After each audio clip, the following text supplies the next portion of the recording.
Buenos días a los amantes de Valencia. Estoy en la plaza del Mercado Central. Aquí está el Mercado Central, allí está la lonja. Bien, y allí arriba, allí, en la cúpula de la iglesia está el Pardalet. Yo ya he contado la historia del Pardalet, la pueden buscar, es muy interesante, pero hoy voy a contar una leyenda entre lo que supuestamente hablaban a las noches, el Pardalet, que es el pájaro que, como dije antes, está allí en la cúpula de la iglesia, y la cotorra del Mercado Central, que ahora se la voy a mostrar. Vamos a ver la cotorra del Mercado Central.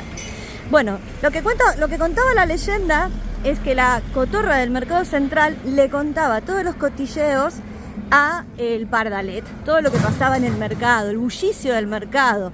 Cuando entras al Mercado Central se siente ese bullicio de mercado, ¿no? Entonces le contaba todas las historias